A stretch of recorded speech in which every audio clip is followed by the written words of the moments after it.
प्रिय विद्यार्थियों, सुप्रभातम। मैं डॉक्टर इंदिरा गुप्ता, सह आचार्य संस्कृत। विद्यार्थियों, अभिज्ञान शाकुंतलम इस श्रृंखला के पूर्व भागों में हमने क्रमशः आश्रम प्रवेश, आश्रम निवेश, मिलन और विदा इन 4 अंकों का अध्ययन किया। इसके पूर्व भाग में हमने प्रत्याख्यान नामक पंचम अंक का अध्ययन प्रारंभ किया। जहां से हमने विराम लिया वहीं से आज हम अध्ययन प्रारंभ करेंगे। पंचम अंक का प्रारंभ हंसपदिका के द्वारा गाए जाने वाले गीत से होता है।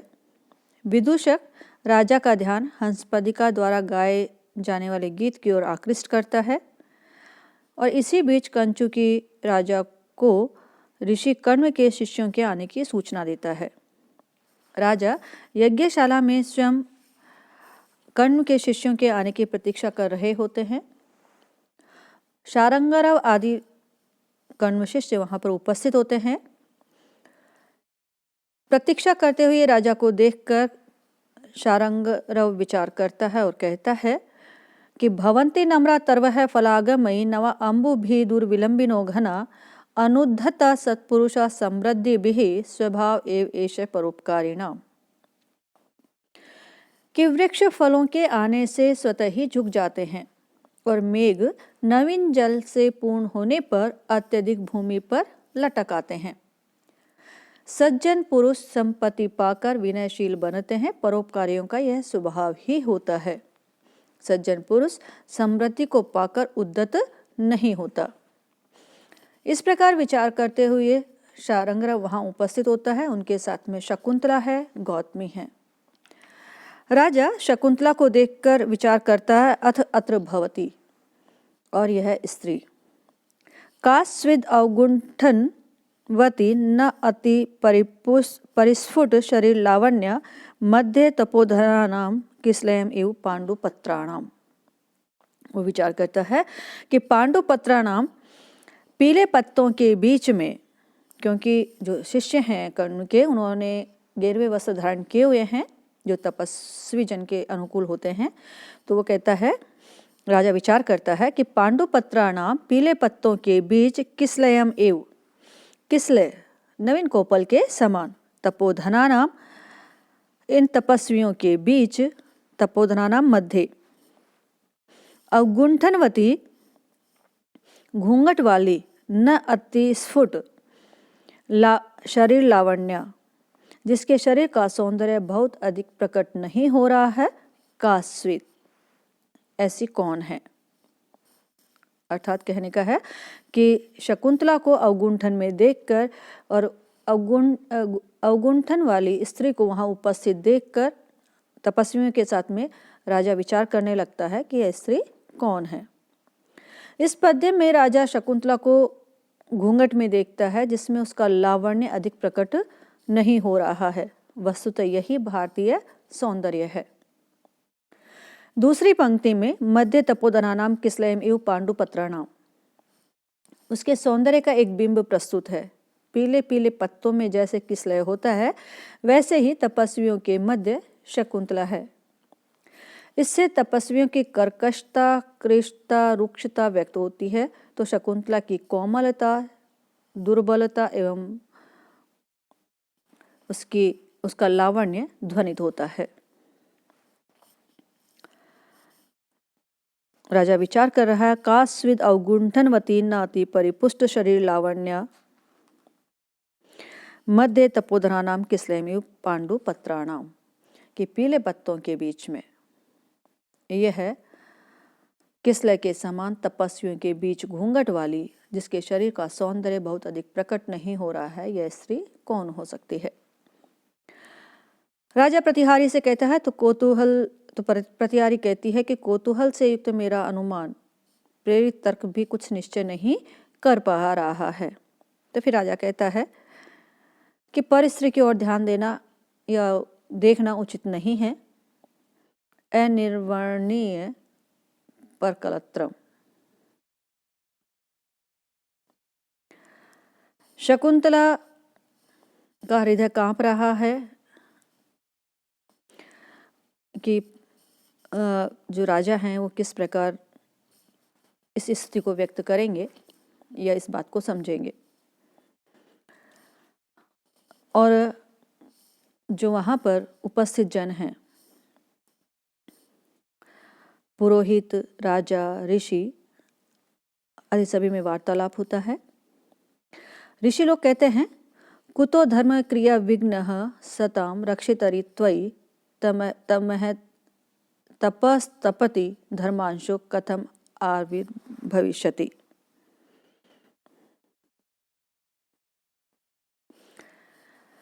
कहते हैं कि सताम रक्षितरि त्वयि, क्योंकि कुशल क्षेम पूछ रहे हैं तो राजा भी कुशल क्षेम पूछते हैं।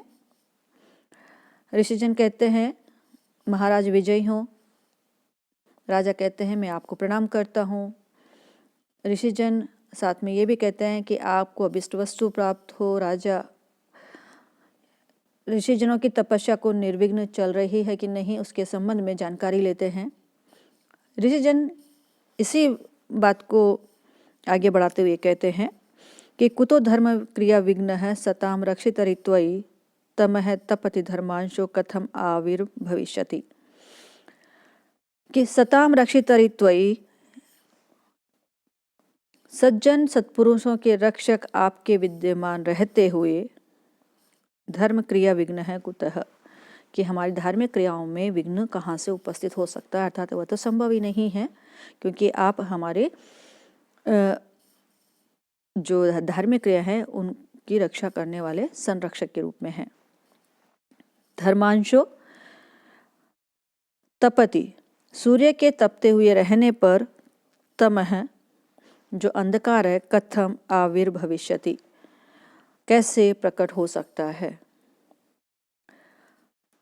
कुतो धर्म क्रिया विघ्न है सताम रक्षितरि त्वयि तमह तपति धर्मांशो कथम आविर्भविष्यति। सज्जनों के रक्षक आपके विद्यमान रहते हमारी धार्मिक क्रियाओं में विघ्न कहाँ से हो सकता है, क्योंकि सूर्य के तपते रहते हुए अंधकार कैसे प्रकट हो सकता है।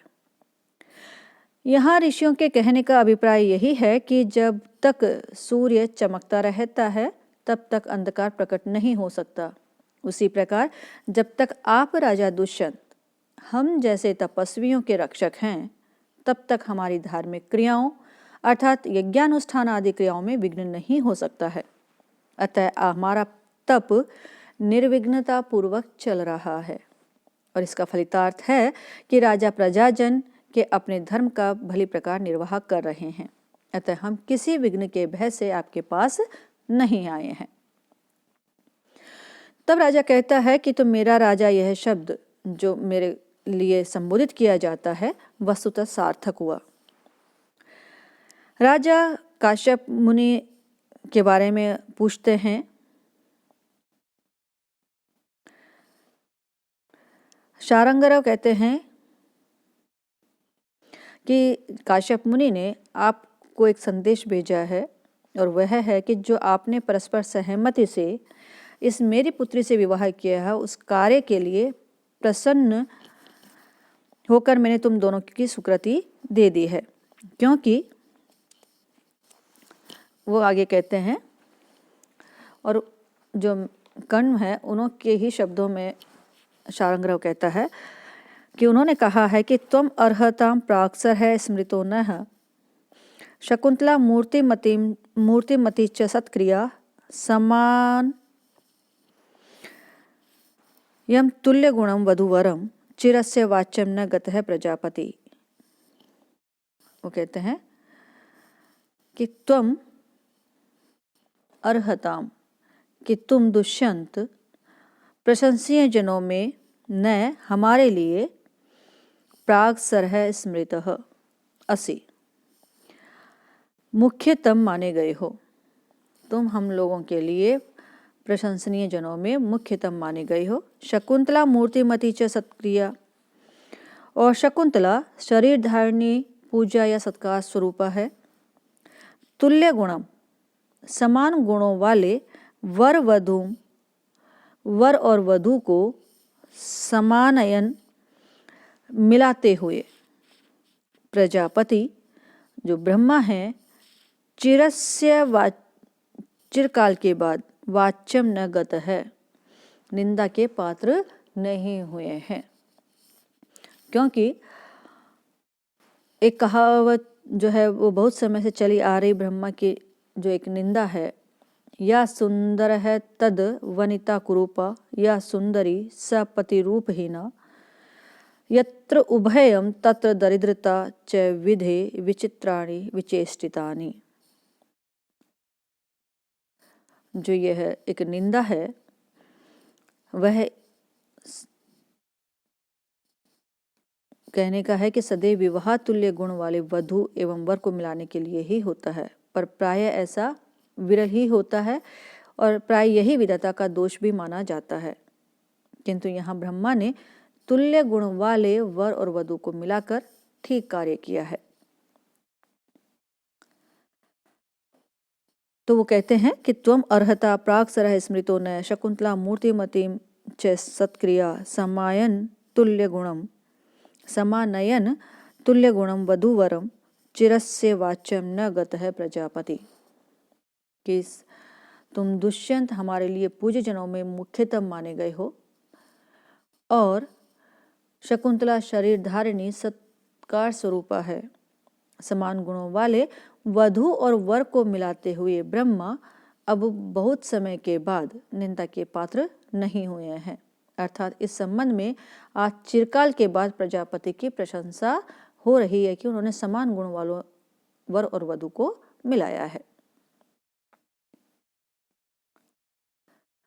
ऐसे में गौतमी भी कहती है कि मैं भी कुछ कहना चाहती हूँ, हालांकि यह अवसर नहीं है। और वो कहती हैं कि न अपेक्षितो गुरुजनो अनया त्वया पृष्टो न बंधुजनः एकैकस्य च चरिते भणामि किम एकैकम। कि अनया इस शकुंतला के द्वारा गुरुजन न अपेक्षित है, गुरुजनों से अनुमति नहीं ली गई, और त्वया और तुम्हारे द्वारा भी बंधुजन है न पृष्ठ है, बंधुजनों से सम्मति नहीं ली गई। एक एकस्य च चरिते, तुम दोनों के परस्पर के इस आचरण पर एक एकम किम भणामि, तुम दोनों में से मैं प्रत्येक से क्या कहूँ, अर्थात मैं किसी से कुछ कहने के लिए नहीं हूँ। यहाँ हम देखें तो वस्तुतः विवाह एक व्यवस्था है और यह सभ्य जगत की एक संस्था है। समय परिवर्तित हो रहा है, अब स्वरूप परिवर्तित हुआ है, कुछ विचार परिवर्तित हुए हैं, सोच में परिवर्तन आया है, लेकिन फिर भी भारतीय परंपरा में 8 प्रकार के विवाह प्रचलित रहे हैं। किंतु सामान्यतः सभ्यों में विवाह संस्था के सुचारू निर्वाह के लिए वर वधू के परिजनों की अनुमति से विवाह संपन्न कराना जरूरी होता है, और कालिदास इसी व्यवस्था के पक्षधर हैं। पर गांधार विवाह में वर वधू स्वेच्छा से निर्णय लेते हैं, यहाँ भी ऐसा ही किया गया है दुष्यंत और शकुंतला के मध्य में।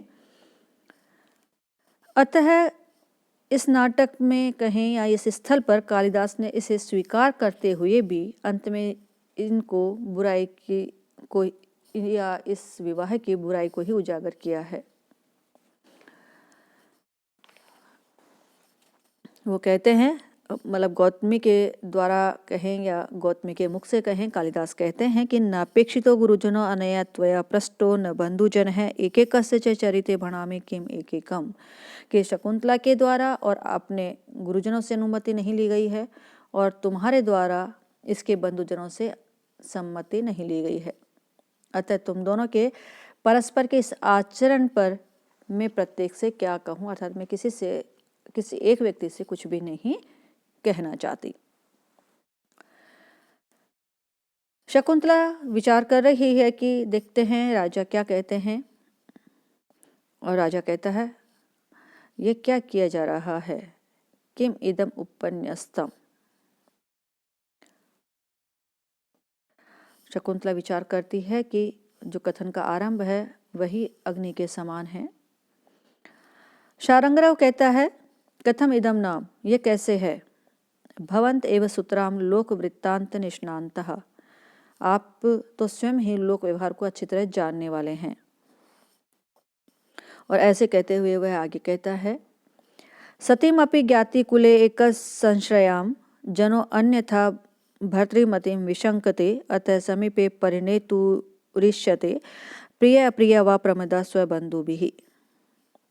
वो कहता है कि भर्तृमति सदवा या पति वाली स्त्री को ज्ञाति कुल एक संश्रयाम बंधु कुल में ही सदा रहने वाली सतीमपि सदाचारणी को भी जन है लोग अन्यथा और ही विशंकते आशंका करते हैं।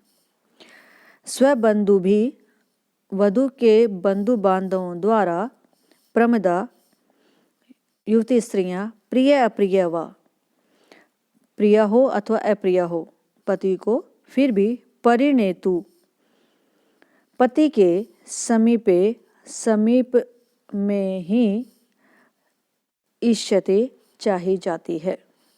कहने का है कि जो स्त्रियां हैं,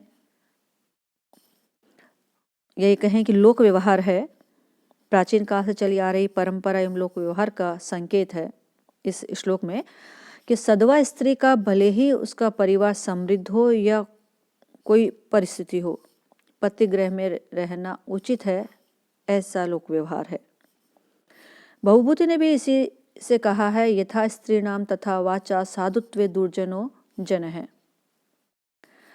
अतः ये लोक व्यवहार रहा है कि स्त्री हर हाल में स्वगृह अर्थात पति घर में ही रहनी चाहिए। लोकापवाद से यदि बचना चाहे तो उसे पति गृह में अधिक समय तक कदापि नहीं रहना चाहिए।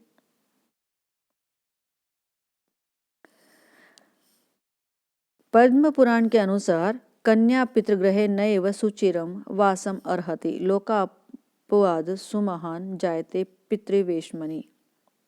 जो पिता का घर है उसमें अधिक समय तक कदापि नहीं रहना चाहिए क्योंकि उससे लोकापवाद होता है। और इसी बात को शारंगा और राजा से कहता है कि आप तो स्वयं लोक व्यवहार की बातों को अच्छी प्रकार जानते हैं। लोक व्यवहार के अनुसार विवाहिता सदवा स्त्री भले ही वह सती साध्वी क्यों न हो, किंतु यदि वह सदा अपने बंधुजनों के साथ ही रहती है तो लोग उसके असती होने की आशंका करने लगते हैं। अतः वधु के बंधुजन युवती स्त्री को उसके पति के पास ही रखना चाहते हैं, भले ही वह प्रिय अथवा अप्रिय ही हो। अतः शकुंतला चाहे तुम्हें प्रिय हो अथवा अप्रिय, इसे आपको अपने पास ही रखना उचित है। और कालिदास ने भारतीय परंपरा की अवधारणा की ही यहाँ स्थापना की है। इसके पक्ष विपक्ष में बहुत कुछ कहा जा सकता है, किंतु भारतीय परिदृश्य में यही उचित, शास्त्र सम्मत तथा न्यायोचित दिखाई देता है। तो वो कहते हैं कि सतीम अपि ज्ञाति कुले एकस्य संश्रयाम जनो अन्यथा भर्तृमतिम विशंकते अतः समीपे परिणेतुष्यते प्रिय प्रिय व प्रमदा स्वबंधुभिः। कि सदवा होकर भी बंधु कुल में ही एकमात्र सदा रहने वाली सदाचारणी को भी लोग अन्यथा समझने लगते हैं, अर्थात इसके असतित्व की आशंका करने लगते हैं। इसलिए वधु के बंधुजन युवती वधु को चाहे वह पति को प्रिय हो अथवा अप्रिय उसके पति के पास में रखना ही चाहते हैं। ऐसे में राजा कहता है कि मैंने शकुंतला के साथ पहले कभी विवाह नहीं किया था। शकुंतला मन ही मन में दुख पूर्वक कहती है कि हृदय तेरी आशंका उचित ही थी, क्योंकि वह पहले से ही घबराई हुई थी। शारंगराव कहता है कि किम कृत कार्य द्वेषो धर्मम प्रति विमुखता कृत अवज्ञा। वो पूछता है किम क्या कृत कार्य द्वेषो किए गए कार्य के प्रति द्वेष होने से या अरुचि होने से धर्मम प्रति विमुखता कर्तव्य पालन से मुख मोड़ना कृत अवज्ञा किए हुए कार्य का जानबूझकर निरादर करना यह आपको शोभा देता है। यह ऐश्वर्य मत्तेषु आगे कहता है कि ऐश्वर्य मत्तेषु जो वैभव के कारण मदान्ध लोगों में प्राय अमी विकारा, जो ये विकार हैं, ये मन के विकार, मूर्छन्ति, बढ़ते ही हैं। कहने का है कि जो वैभव और ऐश्वर्य के कारण मदान्ध जनों में अधिकतर जो कृत कार्य द्वेषादि मनोविकार हैं वे बढ़ते ही जाते हैं, अतः आप में भी मुझे उन्हीं विकारों की प्रतीति हो रही है। किम कृत कार्य द्वेषो धर्मम प्रति विमुखता कृतवज्ञा, कि क्या किए गए हुए कार्य के प्रति अब आपको अरुचि या द्वेष हो रहा है, अथवा आप कर्तव्य पालन की ओर से मुख मोड़ रहे हैं, अथवा आप जानबूझकर किए हुए कार्य का निरादर कर रहे हैं। तो राजा कहता है कुतो अयम असत कल्पना प्रश्न है, कि यह जो गलत जो तुम्हारे द्वारा बात कही जा रही है इसका तो प्रश्न ही नहीं उठता, वो कहाँ से प्रश्न उठ गया। तो शारंगराव कहता है कि ऐश्वर्य मत्तेषु, कि जो वैभव के कारण मदान्ध लोग होते हैं उनमें प्राय है अधिकतर अमी विकारा मूर्छन्ति, ये जो कृत कार्य द्वेषादि मनोविकार हैं वे बढ़ते हुए ही जाते हैं। राजा कहता है कि तो आपके इन वाक्यों से मैं अपमानित किया जा रहा हूँ, मुझ पर यह आक्षेप किया जा रहा है। इस तरह की अवस्था आने पर गौतमी जो है शकुंतला का घूंघट हटा देती है, कहती है कि इस समय अब हमें आपको तुमको लज्जा नहीं करनी चाहिए। और उसका एक मंतव्य यह भी है कि अवगुंठन उठाने के पीछे कि उसे आशंका है कि राजा जैसे अभिजात्य व्यक्ति संभवतः शिष्टाचार वश नहीं पहचानने के कारण या पहचानने में अक्षम होने के कारण ही उसे तिरस्कृत कर रहा है। इस प्रकार से गौतमी का मानना है, अथवा अवगुंठन को दूर कर देती है। राजा कहता है शकुंतला निर्वण्य, शकुंतला को देखकर मन ही मन में विचार करता आत्मगतम, मन ही मन कहता है कि इदम उपनतम एव रूपम अक्लिष्ट कांति प्रथम परिग्रहितम स्यात् न वा इति अव्यवसेन भ्रमर इव विभाते कुंद अंतः तुषारम न च खलु परिभोक्तुम नैव शक्नोमि हातुम। वह विचार करता है कि जो यह शकुंतला है, इदम उपनतम एवं इस प्रकार, उपनतम प्राप्त हुए, इदम इस,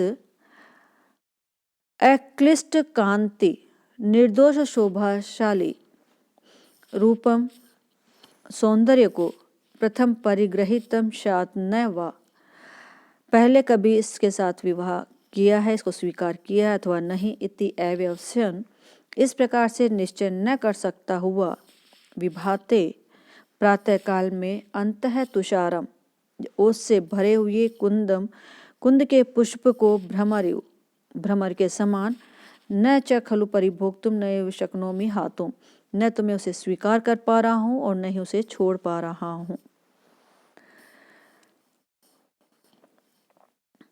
इस श्लोक में राजा दुष्यंत की मानवोचित मनस्थिति का चित्रण करता है, यह उसका चित्रण है।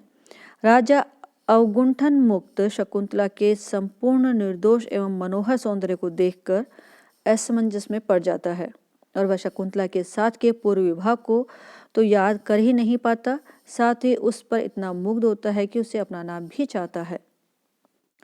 जैसे कि भ्रमर ओस की परत से युक्त सौरभ भरे कुंद का न तो स्वीकार कर पाता है और न ही उसे त्याग पाता है। इससे एक और राजा को भी विमुग्ध करने वाले शकुंतला के अद्भुत सौंदर्य की व्यंजना होती है, वहीं राजा की मर्यादा की चिंताओं की भी अभिव्यंजना होती है। यहाँ कालिदास ने तुषार युक्त कुंद पर मंडराते हुए भ्रमर का जो उपमान चुना है वह भी अद्भुत है। जैसे भ्रमर वहां से नहीं जाता है, वैसे ही राजा का मन शकुंतला को न स्वीकारता है न मुक्त होता है। इस प्रकार मन के द्वंद्व का चित्रण है। राजा कहता है इदम उपनतम एव रूपम अक्लिष्ट कांति प्रथम परिग्रहितम स्यात् न वा इति अव्यवसेन भ्रमर इव विभाते कुंदम अंतः तुषारम न च खलु परिभोक्तुम नैव शक्नोमि हातुम। इस प्रकार प्राप्त हुए इस निर्दोष शोभाशाली सौंदर्य को या व्यक्तित्व को मैंने पहले पत्नी रूप में स्वीकार किया था अथवा नहीं, इस प्रकार निश्चय नहीं कर सकता हुआ प्रातः काल ओस से भरे कुंद पुष्प को भ्रमर के समान मैं न तो स्वीकार ही कर सकता हूँ, न से छोड़ पा रहा हूँ, इसको विस्मृत कर पा रहा हूँ। इस प्रकार राजा विचार करता है। शारंगरव और राजा में और आगे क्या बातें होती हैं, इसका अध्ययन करेंगे हम अगले भाग में। आज इतना ही, धन्यवाद।